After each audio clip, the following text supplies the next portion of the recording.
Good evening, Mayor Thorne and Councilmembers. Thank you for having me and thank you for having us.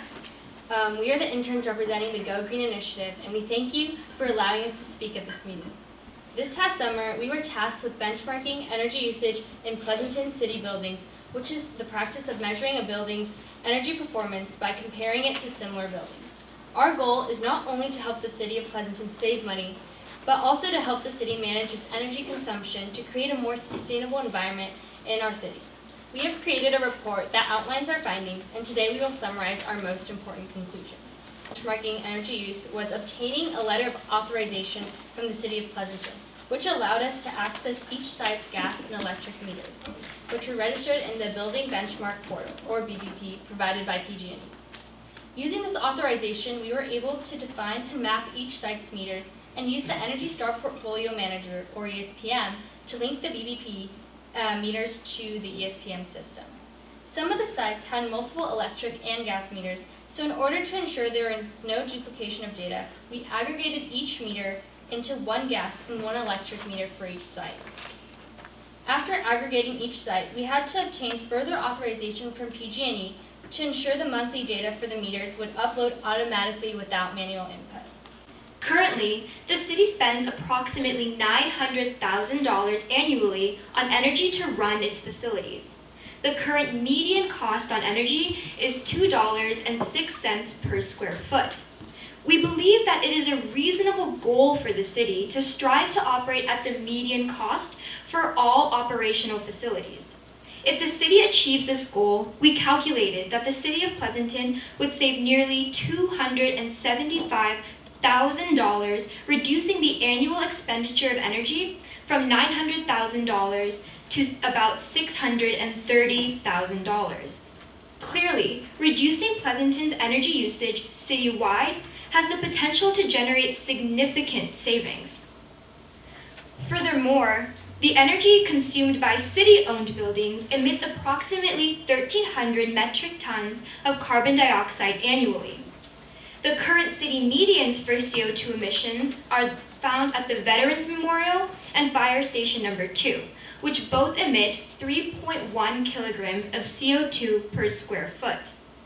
Again, we believe that the city should aim to have all buildings meet the median level of emissions. If all municipal buildings in Pleasanton released equal to or less than the city's median emission levels, the city would prevent just over 619 metric tons of CO2 from entering the atmosphere on an annual basis. A building's site energy use intensity, or site EUI, measures its energy usage per square foot. These 4 municipal buildings, the golf course clubhouse, tennis park, civic center annex, and aquatic center, are the facilities with the highest site EUIs in the city of Pleasanton. EUI helps us understand how efficient a building is by connecting energy use with square footage, function, and other characteristics, allowing for the comparison between a property to other buildings with dissimilar functions.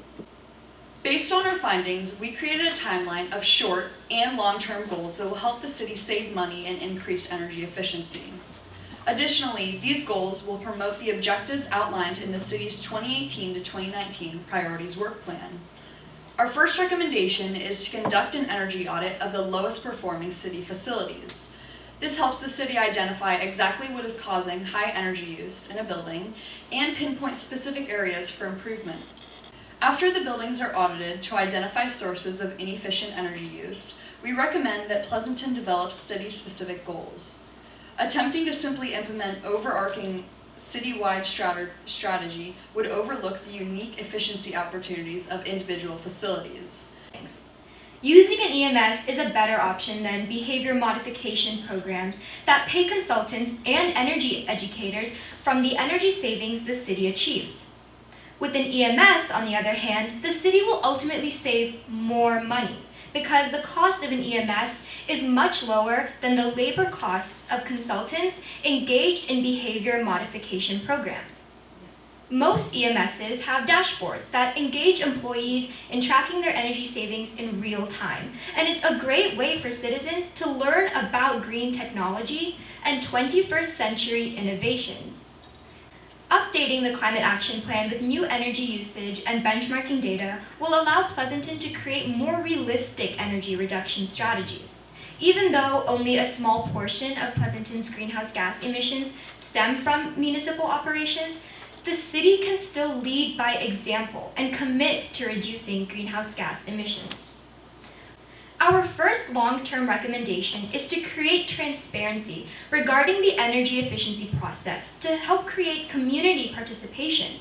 Increasing citizen engagement in the city's energy efficiency progress will help residents become well-informed, productive, and socially responsible citizens. While the switch to community choice aggregation is in the process, the City of Pleasanton currently relies on PG&E for nearly all of its energy supply, which includes a mixture of renewables and non-renewable resources. However, 100% of Pleasanton's natural gas meters are dependent on greenhouse gas emitting fossil fuels for energy. Greenhouse gases trap heat in the atmosphere, thus contributing to global climate change. We recommend that the city develop a multi-year strategy to transition away from fossil fuels and towards a green renewable energy. With energy benchmarking, the City of Pleasanton will help meet the mandates of California's Global Warming Solutions Act of 2006, or AB 32, contributing to California's position as a leader in sustainability. Sustainability is a key factor in this vision statement and exemplifies the city's dedication to becoming a, quote, community of character. The value statement of the City of Pleasanton highlights leadership and integrity. Benchmarking city facilities demonstrates one part of the value statements, quote, leadership, illustrating the importance of, quote, setting an example for other cities and communities. Taking proactive steps, such as benchmarking Pleasanton's energy use and increasing efficiency, will allow the city to set an example of environmental leadership. Quote, integrity is another pillar of the city's value statements. By, quote, doing what is right and demonstrating the, quote, trust and transparency that inspires residents to get involved, the city will instill a sense of pride and unity between residents. This model of environmentally responsible behavior is especially important for the young residents of Pleasanton who will be greatly impacted by the effects of climate change in their lifetimes. Energy efficiency is essential to protecting youth's futures while ensuring a safe, healthy environment in which they can thrive not only as students, but also as active citizens in the community. Through improving the energy efficiency of Pleasanton buildings, the city will model the type of behavior that empowers all residents to take a stance for sustainability. Thank you so much for your time. Outstanding. Yeah, wow. Thank you.